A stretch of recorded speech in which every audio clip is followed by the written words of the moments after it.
Though the stepfather is still charged with felony assault for allegedly strangling her son Jace, Child Protective Services has withdrawn its complaint against teen mom Jenelle Evans and her husband David Eason. The shocking revelation was revealed to the parties involved on February 13, 2024, and multiple sources confirmed to the U.S. Sun that the agency had dropped the case of 14-year-old Jace after Jenelle's husband allegedly attacked the teenager in late September 2023. The abuse, neglect, and dependency case was opened. Jace's stepdad, 35, is now being charged with a crime as a result of the event. One insider claimed, Jenelle will now have custody of Jace again, but it's unclear exactly what that means in the coming days and months. Prior to the judgment, Jenelle's oldest child's care had undergone a significant adjustment. The U.S. Sun exclusively learned from multiple individuals with direct knowledge of the matter that Jace was placed with David's sister, April McKython, in late December while under the care of CPS, while he awaited a bed in a long-term mental health facility. Publication: the teenager was supposed to go to a facility, and Ashley was the first to share this information. According to sources, the teen's stay with her stepaunt, which was originally intended to be brief, extended to more than 6 weeks since there weren't enough beds available. But an event last week altered the schedule, and April no longer had Jace in her care.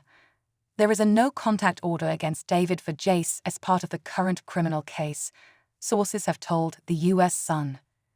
The order's potential long-term effects on the teen's care remain unknown. After a grand jury indictment in January, David's case was upgraded to a felony, and he is currently awaiting his first hearing in Superior Court. Jenelle's spouse is charged with strangling Jace during a late September altercation. The father of 3 was first charged in October with misdemeanor child abuse. Following his indictment, he was further charged with criminal assault by strangulation. The director of Columbus County's Department of Social Services, which is in charge of the CPS section, declined to confirm or deny that the case was dropped in a statement to the U.S. Sun. The director said, "Not at this time," in response to more questions about when they would be able to verify that Jace's file was closed. "Not without my lawyer on our corner." When contacted by the U.S. Sun, April opted not to provide a comment. Jenelle responded to CPS dismissal on her TikTok after the news was reported by the U.S. Sun. The former adolescent Mom 2 star exclaimed, "So all allegations against me and my husband have been officially dropped," without addressing the felony prosecution her husband is still facing for allegedly beating the adolescent. "I had no intention of disclosing this information. Actually, I was just going to kind of make an ambiguous statement and keep it secret. But I have to be in charge of the story right now," she continued. On September 28, David is said to have violently abused Jenelle's oldest kid in front of a neighbor's house in North Carolina. Before Jace fled from his and Jenelle's custody a third time, the teen Mom 2 star is said to have attacked him. According to the indictment from the grand jury, David used his hands to squeeze Jace's throat. The jurors for the state upon their oath present that on or about the date of offense shown and in the county named above, the defendant named above unlawfully, willfully, and feloniously did assault Jace and inflict physical injury, bruises about his neck by strangulation, using his hands to squeeze his throat, said the paperwork.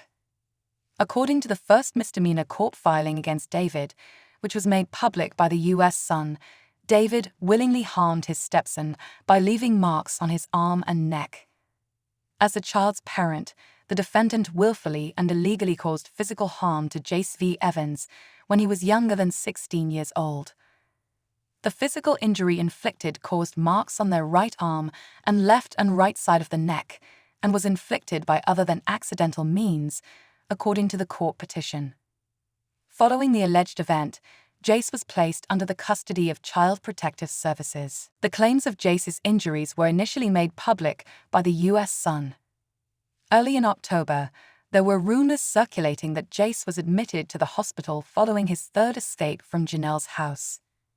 There, Jace reportedly reported that David had attacked him to a Columbus County Sheriff's Office, doctors, a therapist, and a Child Protective Services (CPS) employee.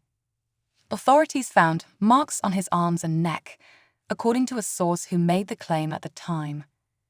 At the hospital, Jace told the authorities that the violent encounter happened the night he ran away and that witnesses saw the attack. The source had stated they had a Ring camera to capture the incident. The incident was all documented by CPS. After that, his grandma Barbara took up the teenager's care. But in the middle of November, authorities learned that Jace had fled from his grandmother's house and had been found 2 days later. Prior to being placed with April, he was admitted to the hospital following the previous incident. David's daughter Marisa, 16, was questioned by Child Protective Services after the alleged attack, the U.S. Sun first reported. Marisa has spoken to CPS by now, and it was supposed to be with Jenelle and David's lawyer present, a source said. Jenelle has also spoken to CPS twice about her daughter Ensley, who she has with David, and her son Kaiser, whom she shares with her ex-partner Nathan Griffith.